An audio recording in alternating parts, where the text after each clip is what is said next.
Bonsoir, ou bien bonjour, ça dépend à l'heure à laquelle vous nous prenez, mesdames et messieurs, très chers téléspectateurs. Nous abordons un sujet très capital, très important, un sujet qui fait couler beaucoup d'encre et beaucoup de salive dans le milieu religieux. Nous parlons sur le mariage interracial, au regard de la Bible ou encore au regard du message. Nous en parlons sur ce plateau parce que il y a des interprétations particulières qui sont dans les milieux religieux, dans les églises ou encore dans les chefs des croyants, des pasteurs. Nous voulons avoir la pleine euh, pensée ou bien vision de ce qui résulte de cette question épineuse, importante, ou encore une question de beaucoup de controverses. Pour ce faire, je reçois pour vous pour la toute première fois un jeune prédicateur. Il s'appelle Onésime Mbombo qui nous fait l'honneur d'être avec nous, à qui je dis shalom et bienvenue, cher Onésime. Shalom frère Gilles, Ça va? ça va très bien. Ouvrons directement cette émission par cette question du mariage, comme je viens de le dire dans mon prélude, faire le mariage interracial. William Branham, dans sa position, était contre que les gens de couleurs différentes puissent se marier. Cela trouve de fondement dans la parole des dieux ou bien cela résulte de la loi de l'époque ou bien encore du bon vouloir de William Branham. Bon, pour vous répondre déjà de principe, William Branham était un prophète envoyé de Dieu et remarquez, surtout quand un prophète messager du rang de William Branham est envoyé, c'est un prophète dont son message implique le monde entier et affirmer une déclaration que William Branham était influencé par un courant, une pensée américaine basée sur la ségrégation raciale, j'estime que ce n'est pas juste et ce n'est pas la meilleure compréhension sur certaines déclarations de William Branham. William Branham était contre le mariage interracial et c'est biblique et c'est la parole et il s'était fondé rien que sur la Bible. Il s'était fondé que sur la Bible. Voilà. Alors, si William Branham s'était fondé sur la Bible, quels sont les éléments auxquels William Branham s'est fondé? Parce que quand on regarde dans la Bible, il y a des cas. On dit que chaque semence produise selon son espèce. Alors, quand on voit, je suis l'espèce humaine. Il y a des animaux qui sont aussi des espèces. On ne peut pas prendre une rhinocéros, le coupler avec un lion. Il faudrait qu'il y ait un rhinocéros avec un rhinocéros.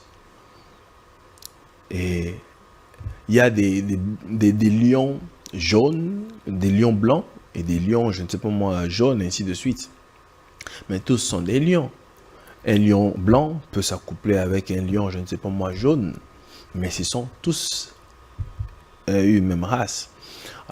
Dans la dimension, dans la race humaine, nous sommes tous des humains. Juste la différence de peau, nous avons tous les éléments en tant qu'humains. Alors à quel niveau on ne peut pas prendre une autre couleur? Ok, merci pour la question, frère Jules. C'est une question très importante qui fait couler beaucoup d'encre et salive en ces temps-ci.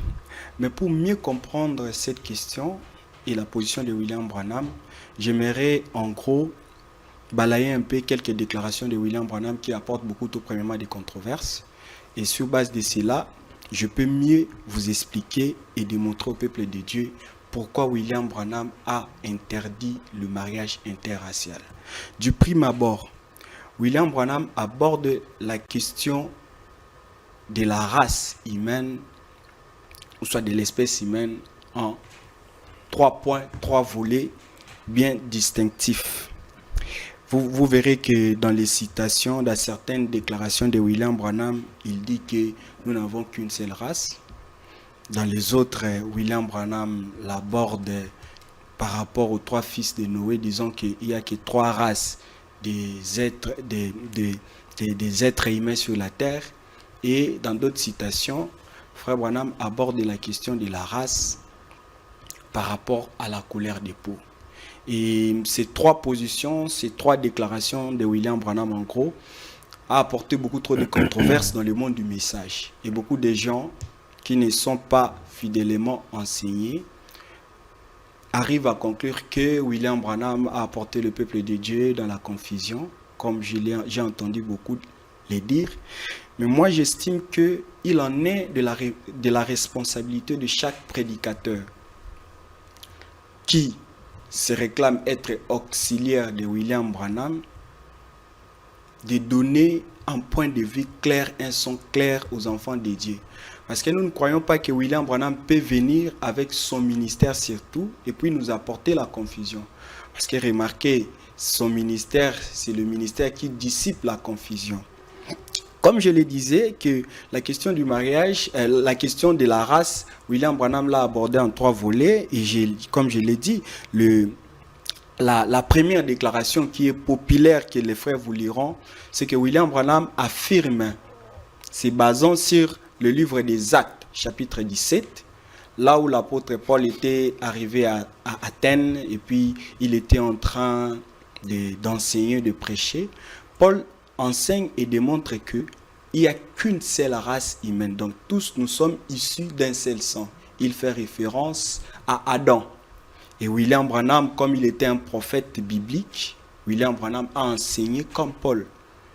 William Branham, dans plusieurs de ses citations, affirme que nous n'avons qu'une seule race. Et remarquez, quand William Branham, dans ces citations-là aussi, il y a un élément, quand William Branham s'est levé pour enseigner cela, beaucoup de frères n'ont pas compris. Parce que le frère Branham conseille à nous les prédicateurs qui prêchons les enfants de Dieu, qui prêchons ces messages. William Branham nous a donné 3 éléments, 3 principes à ne pas déroger ou soit à ne pas briser. Ce qui veut dire, quand un prédicateur, une personne se réclame être enseignant, prédicateur, prophète, docteur du message, il a 3 choses à observer. Frère Branham dit la première, c'est de ne pas mal placer les Écritures. La deuxième, ce n'est pas les interpréter mal. Et la troisième, c'est de disséquer ou soit couper les citations, disloquer les Écritures pour parvenir à ses fins. William Branham démontre que cette manière de faire est exactement la manière des saints de prêcher la parole. Alors vous verrez que beaucoup de frères ont lu cette citation où William Branham démontre que nous avons qu'une seule race et ils ont des confusions là-dessus. Or, remarquez quand William Branham aborde ce point ici, cette question en ce qui concerne la race humaine que tous nous venons d'Adam, William Branham l'a beaucoup trop aussi utilisé d'ailleurs pour contredire la pensée et les courants qui circulent aujourd'hui dans le monde du message, que frère Branham était influencé par l'esprit de son époque, l'esprit américain qui était basé sur le racisme, qui était basé sur la ségrégation, où il y avait la loi de la séparation entre les Noirs et les Blancs, et la race blanche en Amérique. William Branham a utilisé d'ailleurs cette écriture pour contredire les théologiens de son temps, les politiciens de son temps, qui enseignaient que la race noire est issue de la sémence de Caïn. Ce qui veut dire, quand Caïn fut marqué par Dieu, dans le livre de Genèse, Dieu lui a marqué après avoir tué son frère Abel. Ces théologiens-là argumentaient que Caïn était parti dans le pays des Nod et puis il s'est marié avec une singe. C'est là où la race noire est sortie. William Branham est venu avec cette écriture des Actes pour les contredire, les disant que nous n'avons qu'une seule race, c'est la race d'Adam, comparativement à la création de Dieu. Vous ne pouvez pas affirmer de tels propos. Parce que c'était grave en ces temps-là. On enseignait même que les Noirs n'avaient pas d'âme.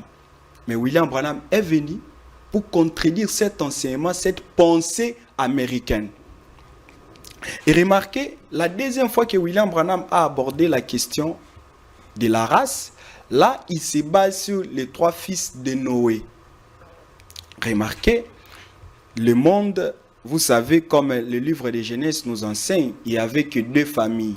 Il y avait la famille d'Adam, qui était le fils de Dieu, et il y avait la descendance la postérité de Caïn, ils étaient de côte à côte. Quand ils se sont mariés, quand vous lisez dans Genèse 6, ils se sont mariés, les conséquences de leur péché, la méchanceté, tout ça là, ça a provoqué la colère de Dieu. Dieu avait décimé cette génération par les déluges. Et après les déluges, à la sortie, c'était Noé et sa famille. Or, Noé était déjà âgé et il n'avait que 3 fils, Sem, Cam, Japheth. Et Frère Branham se base sur les 3 fils de Noé pour répartir maintenant, après la sortie de l'arche, la question encore de la race. Cependant, quand William Branham aborde cette fois-ci la question de la race avec les 3 fils de Noé, il aborde dans le contexte généralement de la visitation de Messie, donc du Christ, à ses 3 enfants de Noé. Frère Branham enseigne qu'il y en a que 3, Sem, Cam et Japheth. Remarquez, Sem et Cam, et ils étaient visités par Elohim. Frère Branham, c'était les Juifs et les Samaritains. Mais il restait un peuple qui entendait sa visitation. C'était nous les gentils qu'on devait recevoir notre visitation. William Branham s'est basé sur ses 3 fils pour enseigner, pour donner l'enseignement sur la visitation de Messie chez nous les gentils. Ce n'était pas dans le contexte alors du mariage ou quoi que ce soit. C'était dans un contexte bien précis que William Branham essayait de l'aborder. Et le 3e point que William Branham a développé sur la question de la race, c'est ce que d'ailleurs qui fait couler beaucoup d'encre et de salive dans le monde du message, c'est par rapport à la classification de la race, par rapport à un point de vue culturel, par rapport à la couleur de nos peaux. William Branham a classifié et il a appelé nos couleurs de peau que ce sont des races. C'est ça les 3 concepts clés où William Branham a abordé la question de la race dans ses prédications. Affirmer maintenant que William Branham était influencé par ce courant américain, comme je viens de démontrer, est tellement fausse et diabolique, cette affirmation. Pourquoi ? William Branham, d'ailleurs, il n'y a pas un prophète qui a fait la promotion de la grandeur des Noirs au-delà de William Branham. William Branham, dans sa prédication, il affirme que les Noirs sont plus spirituels que les Américains. Et il taxe son peuple à lui. Lui-même, William Branham, qui disait que la honte de l'Amérique, c'est ma honte. Mais William Branham a dit que les Américains sont des renégats. Vous voyez, de tels discours et propos sortis de la bouche de William Branham enlèvent déjà l'hypothèse que William Branham était influencé par une quelconque courant de la pensée américaine basée sur la ségrégation. C'est ça, si je peux vous donner déjà l'aperçu en gros de la position de William Branham en ce qui concerne la question de la race. Très bien. Alors, il y a deux choses. William Branham commence par dire qu'il y a une seule race. Il reconnaît qu'il y a une seule race humaine. Mais, plus loin là-bas, il retrace encore pour dire qu'il parle de la différence des races. Je ne trouve pas qu'il y a contradiction dans le dire de William Branham. Il reconnaît qu'il y a une seule race, et puis il va plus loin pour dire qu'il y a plusieurs races. Je ne trouve pas que c'est contradictoire. Non, je ne vois pas la contradiction dans cette déclaration de William Branham. Parce qu'on dirait que les Blancs sont des êtres humains, et les Noirs ne le seraient pas. Je viens de démontrer à peine que William Branham n'a jamais été influencé ou n'a jamais cru à de telles pensées. Alors, c'est la compréhension de ce que William Branham a dit qui n'est pas bien saisie au milieu des prédicateurs, ou bien chez les prédicateurs, ou bien c'est parce qu'on veut seulement faire appliquer cette loi-là des années 50 jusqu'au jour d'aujourd'hui, même en RDC. Bon, il y a un élément fragile. William Branham, dans ses prédications, vous savez, ce que Dieu a fait dans cet âge avec son ministère, Dieu a voulu qu'une personne qui n'a pas étudié, qu'il puisse l'utiliser, puisque c'est ça la simplicité de Dieu, prendre quelque chose de rien, l'utiliser pour sa propre gloire. William Branham n'a pas fait, disons, beaucoup d'études comme nous et il disait dans toutes ses prédications que je n'ai pas vraiment un langage très méticulé. Voyez-vous? Oui. Maintenant, Cependant, si par exemple William Branham, comme il n'a pas beaucoup étudié, si au lieu de dire par exemple royaume, il dit par exemple empire, dans cette erreur-là qu'il a commise, et vous allez prendre ça comme ça, parce que il a dit royaume au lieu de dire empire, on va rester seulement dans royaume, royaume. C'est la parole de Dieu, c'est royaume, royaume. je reviens là-dessus. Voilà. William Branham a dit, William Branham priait et William Branham croyait que peut-être ces mots, les gens ne les comprendront pas parce qu'il n'a pas fait des études théologiques, il n'a pas fait comme les docteurs d'aujourd'hui qui font la théologie, qui partent à l'université, étudier les mots grecs, les Strong, hébreux, tout ça là. William Branham n'était pas ainsi. Il avait un message divin que Dieu lui avait donné. Cependant, William Branham croyait qu'après son départ, Dieu lui suscitera des personnes, des prédicateurs pour son ministère qui viendront donner un sens clair de ce qu'il avait voulu dire. Et il disait que quand cette catégorie de personnes viendront dans le message, ils donneront des sens à ces citations et ils donneront cela vie. Et William Branham, dans sa prédication, Dieu dévoilé, il prie Dieu. Remarquez, il fait une forte déclaration. Il dit, oh Dieu, je prie que partout ces bandes et ces brochures arriveront et que quand cela arriveront dans la main de prédicateurs, que Dieu puisse leur donner la compréhension claire de ce que l'Esprit a voulu dire dans cet âge sans le dire clairement. Voyez-vous? Ce qui veut dire déjà que tout le monde n'est pas appelé à parler sur des sujets très sérieux du message, ou soit à prêcher même le message des frères Branham. Parce que dans le message des frères Branham, il y a des choses que frère Branham a dit, que l'Esprit voulait dire dans cet âge, mais ne l'a pas dit clairement. Or, William Branham croyait qu'il y aura des ministères. Voilà. Qui feront cela? Si tu dis qu'il y aura des ministères, William Branham lui-même, il dit que Dieu susciterait des ministères qui viendront interpréter ce qu'il a dit, ce qu'il n'a pas pu dire clairement comme ça au peuple de Dieu. Prenons, qui n'est pas vraiment dans notre sujet, prenons juste, on ouvre une parenthèse, on la referme très vite. Prenons aujourd'hui les prédicateurs qui disent, parce que William Branham dit, dans certaines de ses prédications, nous sommes dans l'âge du millénium. Et d'autres personnes qui, avec le message de William Branham, disent que nous sommes l'enlèvement, encore la seconde venue, c'est déjà du passé. Ils lisent des citations. Ça veut dire qu'ils ont bien compris, ils ont la révélation que tous ces événements-là sont déjà passés. Ils sont dans le vrai. Pour répondre, c'est une très bonne question d'ailleurs, parce qu'on reconnaît, voilà. C'est maintenant la question qui se pose. Qui est vrai et qui ne l'est pas. Ah, maintenant là, ça commence encore, ça pose problème parce que on ne veut pas prendre, parce que quand quelqu'un dira que tout est accompli et que nous sommes par exemple dans le millénium, on ne voudra pas prendre, alors que William Branham le dit dans plusieurs de ses prédications. Je réponds sur cette question. On reconnaît un ministère que William Branham aspirait après son départ par rapport à sa fidélité. Voyez-vous, à William Branham, un vrai ministère qui a été suscité pour William Branham ne peut pas apporter la confusion dans la tête des enfants de Dieu.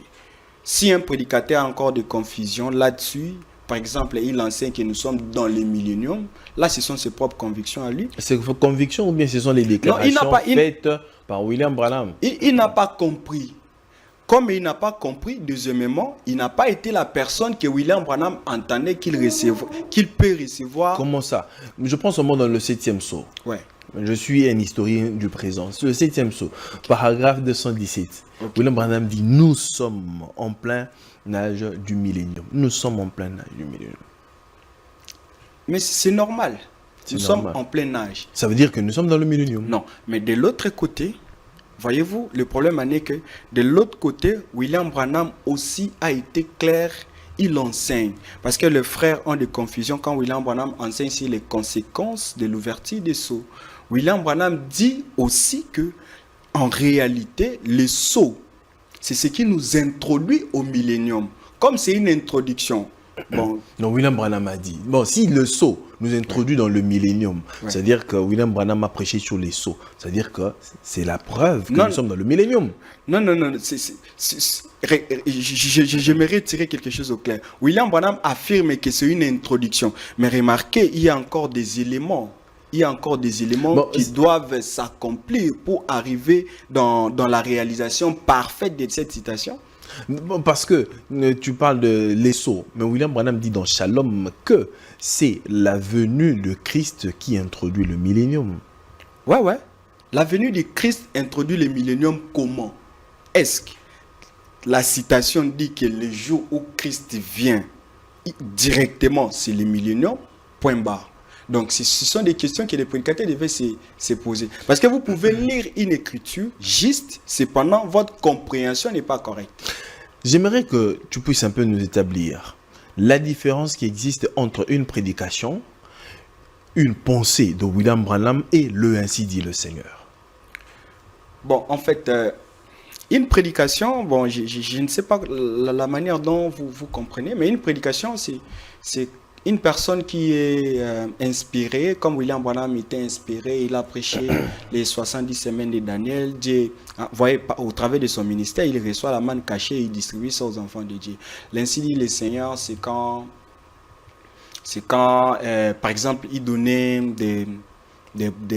il donnait ses prophéties, voyez-vous, et que quand il voyait une vision et que c'était Dieu, il pouvait signer cela par un ainsi dit le Seigneur. Donc, ce n'était pas lui, William Branham. Quand il y a ainsi dit le Seigneur, ce n'est pas William Branham qui parle, c'est Dieu qui parle. Et bon, je sais ce courant de pensée par rapport aux convictions. Oui, William Branham avait des convictions, mais cependant, cela était basé sur la parole. Et moi, je crois que même les convictions de William Branham fait égal à la parole de Dieu. Ah, les convictions de William Branham fait force à la parole de Dieu.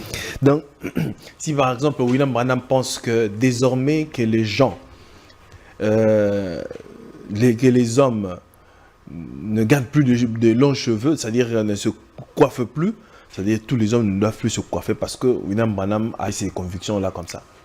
Oui. C'est ce que moi je crois. Bon, prenons. J'aime beaucoup cet élément ici. William Branham dit qu'un vrai homme ne doit pas prendre du café. Ça veut dire que tout celui qui prend du café n'est pas un vrai homme. C'est enfreindre la parole de Dieu. C'est ce que moi je crois. Frère Branham dit qu'un prophète a été conçu. Tout celui qui prend du café, c'est tout celui qui prend du café et en dehors de la volonté de Dieu. C'est ça ma foi, c'est ce que moi je crois sur William Branham. Ça dépend de la position personnelle d'une personne, mais c'est ma conviction. Tout doit être inspiré, avoir de soubassement dans les Saintes Écritures, n'est-ce pas, non? Ouais. Très bien. Prenons Moïse, qui était le grand prophète de Dieu, que Dieu envoya pour sortir le peuple d'Israël en Égypte. Il a interdit au peuple d'Israël de prendre des femmes des autres nations. Ouais. Mais lui-même, Allah épousé Séphora. Séphora qui n'était même pas de la lignée d'Abraham. Séphora qui n'était même pas israélite. À cette époque-là, c'était encore les nations, les païens. Et en plus, Séphora était éthiopienne. C'était quoi? C'est Moïse a brisé la parole de Dieu ou c'était la volonté parfaite de Dieu? Moïse n'a nullement, aucunement brisé la parole de Dieu. C'était la volonté parfaite de Dieu que Moïse fasse ainsi. Parce que vous savez, c'est ce que moi je disais, que nous, les gens des nations, nous ne connaissons pas vraiment qui est un prophète, les implications, même sa vie, ses convictions, tout ce qu'il fait. Moïse remarquait, comme le frère Branham nous enseigne dans le message, dans le message, que tout l'Ancien Testament n'était que de préfiguration. Voyez-vous, ce n'était que l'ombre qui cachait, qui était en train de donner l'image de quelque chose de réel. Voyez-vous, Moïse était en train de typifier le Seigneur Jésus-Christ. C'est la raison pour laquelle, si vous voyez la vie de Moïse, c'est exactement la vie de Jésus-Christ. Je vous donne l'exemple. Moïse a été suscité pour libérer ses frères, voyez-vous. Ses frères se sont moqués de lui, il a été retiré en Égypte, il est parti à l'étranger, loin de son peuple, en Éthiopie, là où il a croisé Séphora. Voyez-vous, c'est la même vie de Christ. Le Seigneur Jésus a été suscité pour sauver, par principe, selon le plan de la rédemption, les 70 semaines de Daniel. Il était venu pour les Juifs. Il a interdit même de son vivant que ses disciples ne puissent pas venir chez nous, les gens des nations.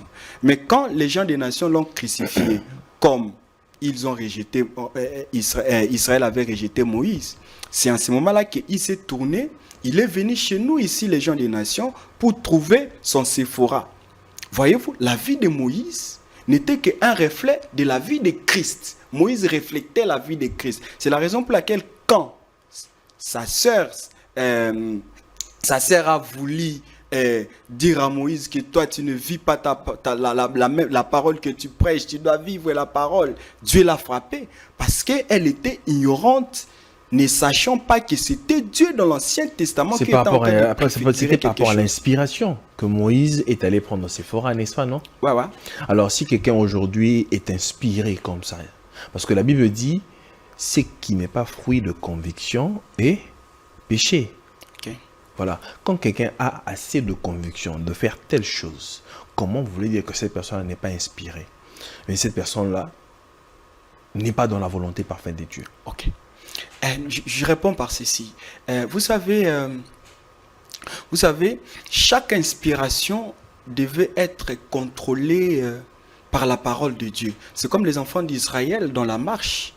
Ils avaient l'Urim et les Thummim. Quand un songeur recevait songe, vision, on devait apporter cela devant l'Urim et les Thummim. Et Moïse, quand il est allé prendre Séphora, il avait des soubassements bibliques, mais il était allé voir l'Urim, Thummim. Je vous réponds. Je vous ai déjà dit que la vie de Moïse n'est pas comparable à celui de Myriam, à celui d'Aaron et tout. Je vous ai établi déjà la différence. Moïse était le prophète messager majeur. C'est lui qui avait apporté l'inspiration de ces temps-là.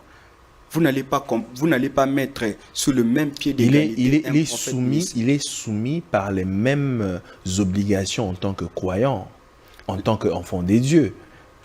Non, un prophète n'est pas soumis par la parole de Dieu. Remarquez, un prophète, c'est même par sa vie vécue, voyez-vous, sa vie normale, comme en fut l'exemple de Moïse, a été la parole de Dieu. C'est la raison pour laquelle, pour Moïse, selon vous, vous affirmez que Moïse était dans l'erreur. Cependant, Dieu a aimé ce que Moïse avait fait parce qu'il avait préfiguré quelque chose, il avait préfiguré sa vie à lui, Christ. La vie de Moïse n'a été nullement une erreur.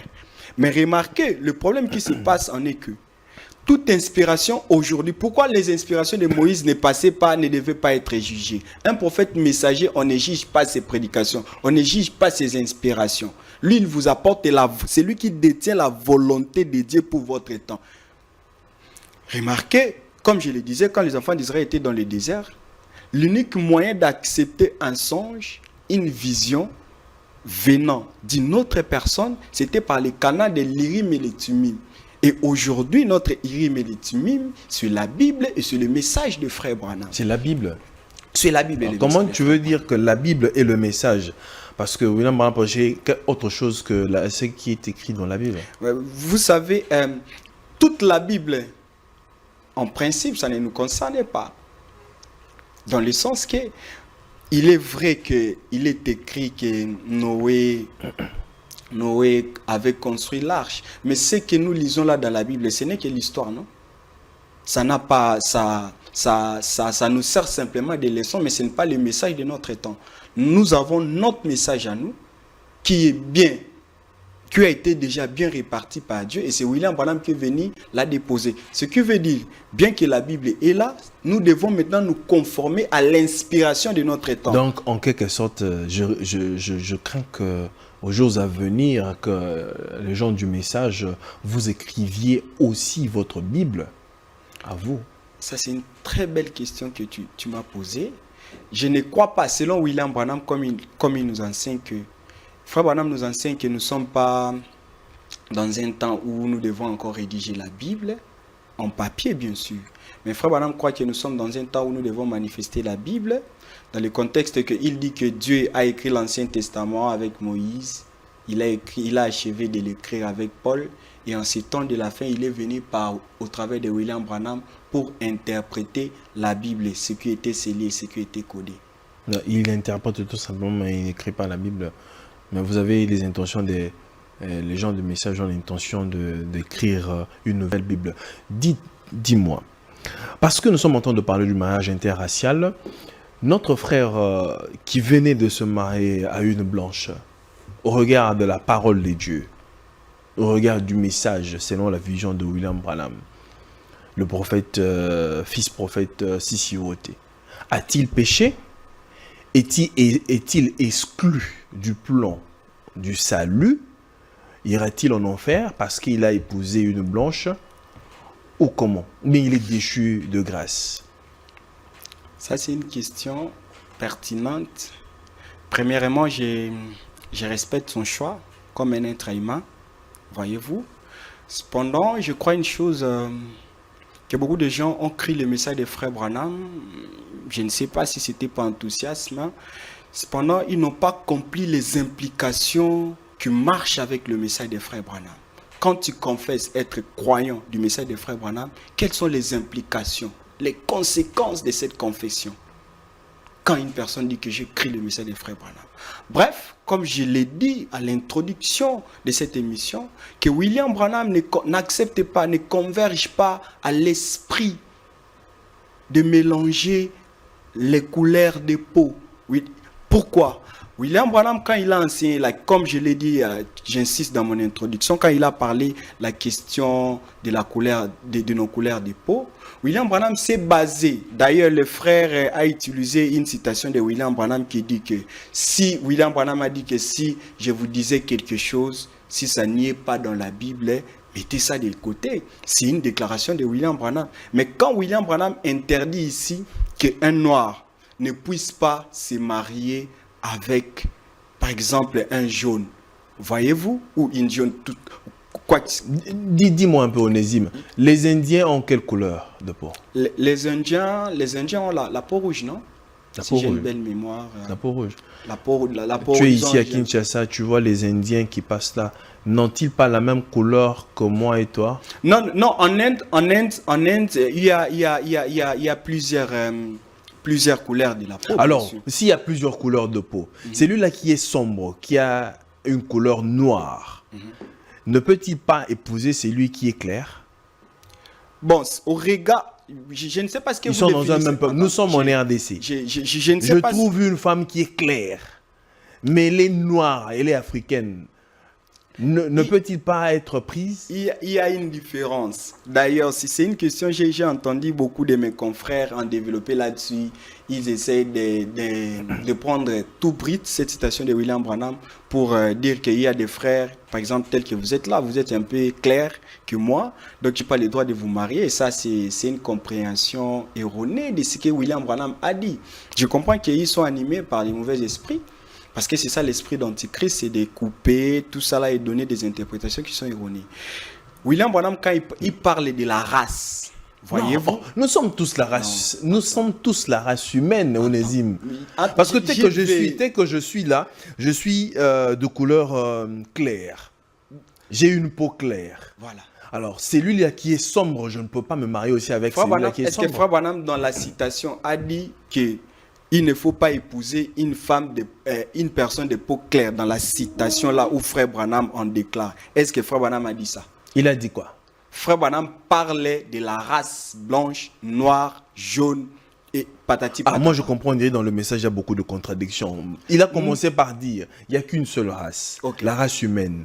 Comment est-ce que les couleurs deviendraient encore des races? C'est ce que je devais d'ailleurs insister là-dessus pour que les gens comprennent. Voyez-vous, William Branham enseigne que les conséquences du déluge, on favorisait à ce que nous ayons la diversité de la couleur des peaux. Ce qui entraîne que nous qui sommes par exemple issus en Afrique, à cause des rayons solaires, nous avons une peau un peu noire. C'est pour absorber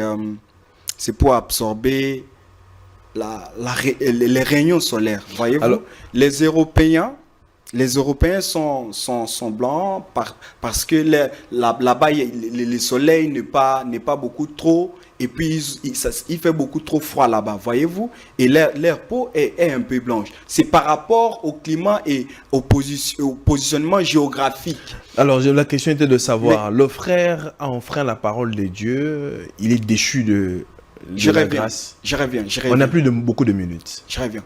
Quand William Branham l'a dit, il a démontré que nous formons un jardin de Dieu. Et William Branham a été contre cette union, se basant sur le principe de l'hybridation. Voyez-vous?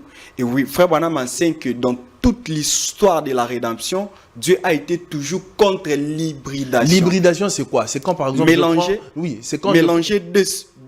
deux choses de nature différente.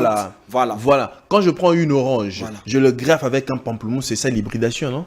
Ça, c'est du greffe. Non. L'hybridation, c'est quoi? C'est mélanger. L'hybridation, c'est prendre deux natures, deux espèces, ou soit deux éléments contraires, les mélanger pour produire par exemple, une seule chose. Je n'ai pas dit le contraire. Non, quand je prends une orange, je le greffe, ou bien je le greffe avec la mandarine, ou encore le citron. Ça me donne un fruit, je ne sais pas moi, quel est le fruit que ça va nous donner. Non, c'est pas comme ça. Si vous prenez par exemple des pamplemousses, vous greffez cela sur, par exemple, les citrons et que ça marche, le fruit là ne sera ni citron, mais ça sera pamplemousse. Lui ne bénéficie que Frère Branham a expliqué ça clairement. Ça ne deviendra pas un élément hybride, non. Ça sortira pamplemousse, cependant, cela est simplement greffé. Ça produit simplement, ça bénéficie de la vie, du tronc d'arbre que vous avez greffé. Alors, on peut prendre un cheval pour s'accoupler avec un singe. Est-ce que ça va passer? Mais vous prenez simplement les chevaux, mais on fait aussi, on accouple des chevals avec des ânes, non? Et ça produit des millets. Non, je vous ai donné l'exemple. Ça, c'est pratiquement la même sémence. Parce qu'on n'a jamais vu un taureau s'accoupler avec un lion et donner une autre sémence. Non. Donc, ça veut dire qu'ils ont les mêmêmes sémences.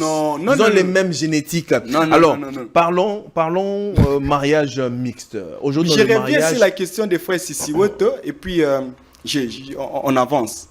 On a fini. Les minutes sont épuisées. Je reviens parce que c'est une question très importante. Au regard du message de Frère Branham, l'acte qu'il a posé. Vous savez, je lui réponds facilement, s'il est déchu de la grâce ou pas. Frère Branham dit ceci, que quand Dieu envoie un prophète messager dans un âge donné, et qu'il enseigne son message, mal interpréter sa parole ou douter d'un seul iota, c'est l'anéantissement total. Bon, Frère Branham est clair là-dessus et il a été précis. Il a dit que il a affirmé qu'il ne croit pas à de telles unions.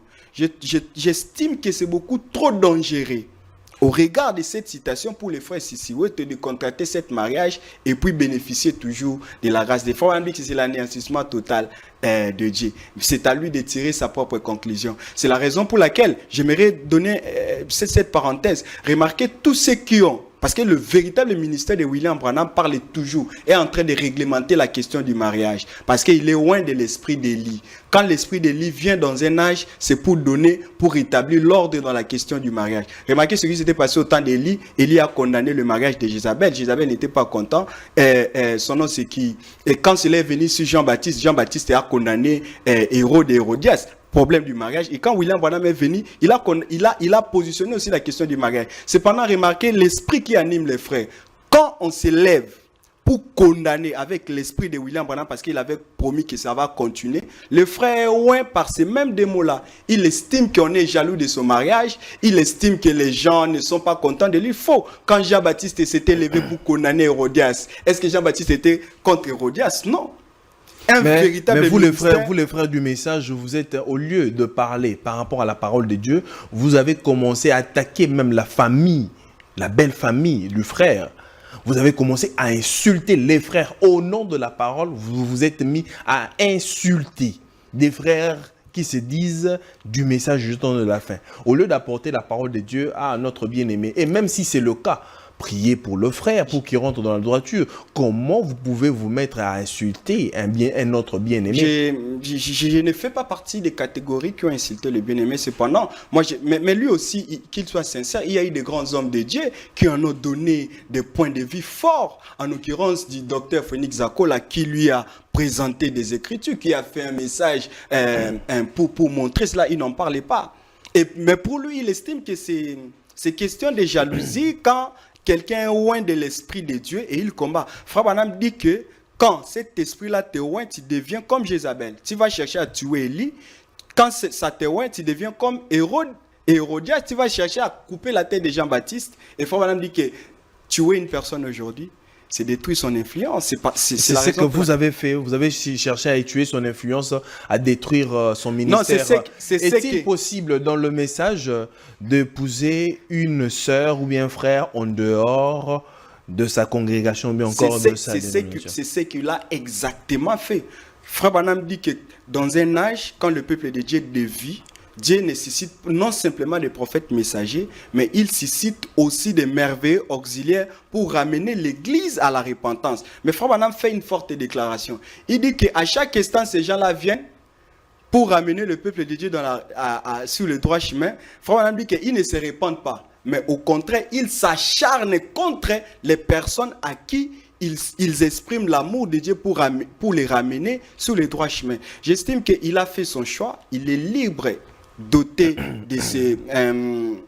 de ses droits reconnus dans la Constitution comme un Congolais. Cependant, au regard de la parole, je vous ai dit, Frère Branham dit que douter d'une seule parole du messager équivaut à l'anéantissement. J'ai posé la question, un frère peut-il épouser une sœur d'une autre religion, un frère qui est dans le message, et prendre une femme ailleurs, le mariage mixte?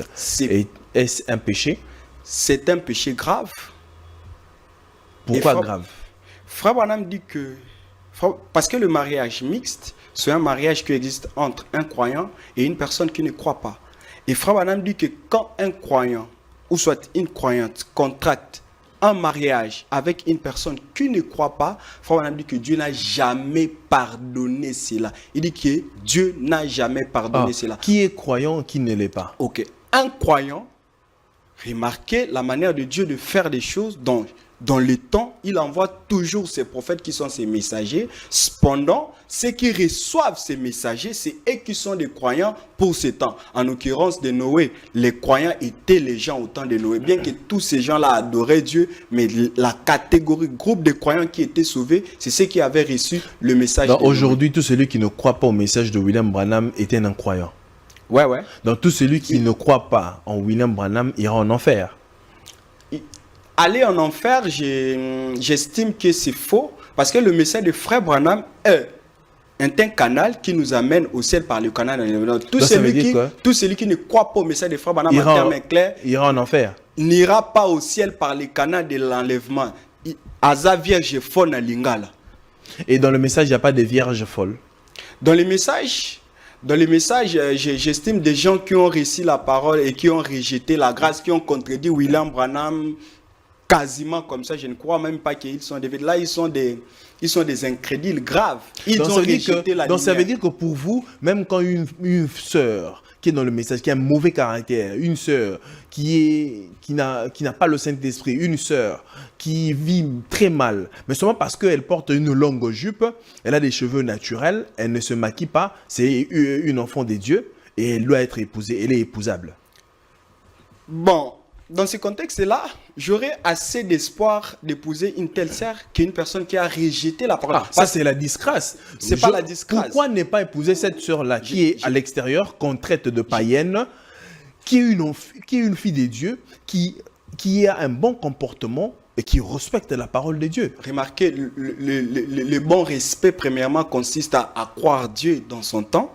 Deuxièmement, menaient une bonne vie d'apparence. Mais les pharisiens, la Bible en témoigne qu'ils menaient une très bonne vie plus que les disciples de Jésus. Et ils respectaient la loi, mais tous étaient des incrédules. Jésus les a condamnés en son temps. Mais remarquez cette femme prostituée, une femme de mauvaise vie, quand il croise le Seigneur Jésus, il reconnaît la parole de son temps. Elle était plus sainte que toutes les femmes vierges des pharisiens. Mais c'est que je sais une chose, un croyant ne peut pas épouser une incroyante et un croyant, c'est une personne qui reçoit la parole de son temps. Donc, tous ceux qui sont chez Roland Dallot, à Philadelphie, tous ceux qui sont chez le pasteur Moïse Mbié, tous ceux qui sont à ACK, tous ceux qui sont, je ne sais pas, chez Mutombo, tous ceux qui sont, je ne sais pas moi, chez, à la porte des cieux, à la borne, sont tous des incroyants, des païens. Des païens parce qu'ils n'ont pas reçu le message de leur temps. Donc, ils sont des païens. Ils sont des païens. Ils sont des non-croyants. Onésime est chrétien ou bien branamiste?